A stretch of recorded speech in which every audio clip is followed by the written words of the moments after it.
Hello, good morning. അപ്പോൾ രാവിലെ തന്നെ എല്ലാവരും ചായയൊക്കെ കഴിഞ്ഞു. ഞാൻ ചായ കുടിച്ചതിന് ശേഷം കേട്ടോ പുറത്തേക്ക് ഇന്ന് ഇറങ്ങിയത്. പൂച്ചശല്യം ഇവിടെ ഒരുപാടുണ്ട് കേട്ടോ. പുറത്തുള്ള പൂച്ചയൊക്കെ വരും. ഞാൻ എല്ലാത്തിനും ഭക്ഷണം കൊടുക്കുകയും ചെയ്യും കേട്ടോ. ഇവിടെ എന്തുണ്ടെങ്കിലും അതിലൊരു ഓര് ഞാൻ കൊടുക്കും. അതുകൊണ്ട് അവർ വരികയും ചെയ്യും. പക്ഷേ അവരെനിക്ക് തന്നെ പണി തരും കേട്ടോ. അങ്ങനെ പണി തന്നതാണ് ഈ ഓല കേട്ടോ. ഇവിടുന്ന് നമ്മുടെ വിറകൊക്കെ വെക്കുന്ന സ്ഥലത്ത് നിന്ന് തള്ളിയിട്ടാണ് അത്. പിന്നെ ഈ ഒരു മരക്കഷ്ണം എന്താ വെച്ചാൽ നമ്മൾ അടുക്കളയിൽ ഒരു സോഫ ഉണ്ടായിരുന്നു കേട്ടോ.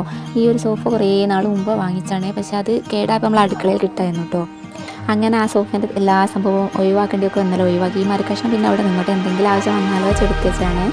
അതുകൊണ്ട് അതൊക്കെ ഒന്ന് ഒതുക്കി പെറുക്കി ഞാൻ വിറക് വെച്ച സ്ഥലത്തേക്ക് തന്നെ വെച്ച്. പിന്നെ ചൂല് പോലും പുറത്ത് വെച്ചില്ല. ഞാൻ പറഞ്ഞില്ലേ, പൂച്ചൊക്കെ മാന്തിയിട്ട് കേടാക്കൂട്ടോ.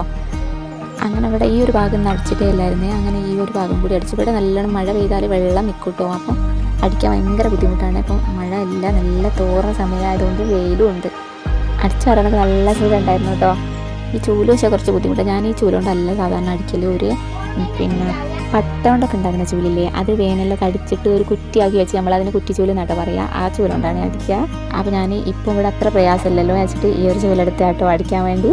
കഴിഞ്ഞ ദിവസം പുളീൻ്റെ ഒരു ഭാഗത്തെ പിന്നെ മരത്തിൻ്റെ ഒരു സൈഡ് നമ്മൾ മുറിച്ചിട്ടുണ്ടായിരുന്നു കേട്ടോ. അപ്പോൾ ഒരുപാട് വേസ്റ്റൊക്കെ ഇന്നലെ വാരി അതിൽ കുറച്ച് ബാലൻസ് വന്ന കേട്ടോ ഇത്. പിന്നെ ഇതും കൂടി ഒന്ന് വാരിയൊക്കെ വൃത്തിയാക്കിയിട്ട് പിന്നെ നേരെ ഞാൻ ചൂല് എടുത്തിടത്തേക്ക് തന്നെ എടുത്ത് വെക്കാൻ വേണ്ടി വന്നപ്പോൾ ഞാൻ ഓർത്തത്, കഴിഞ്ഞ ദിവസം പുളീൻ്റെ മരം മുറിച്ചാലാണ് പുളി പറിച്ചില്ലായിരുന്നു.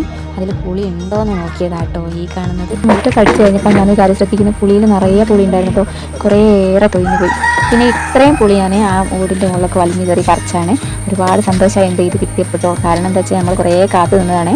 അപ്പോൾ ഞാനിത് ഏതായാലും ഉപ്പിലിടാമെന്ന് വിചാരിച്ചേ. അച്ചാർ ചിലപ്പം കേടായി പോയാലോ എന്നൊരു പേടി, അതുകൊണ്ട് ഉപ്പിലിടാൻ വേണ്ടിയുള്ള കാര്യങ്ങളൊക്കെ ചെയ്യട്ടെ. അപ്പം ഉപ്പിലിടുന്ന വീഡിയോ വേണമെങ്കിൽ ഞാൻ പിന്നെ ഒരു വീഡിയോ ആയിട്ട് അപ്ലോഡ് ചെയ്യാം കേട്ടോ. അപ്പോൾ ഓക്കെ, ബൈ.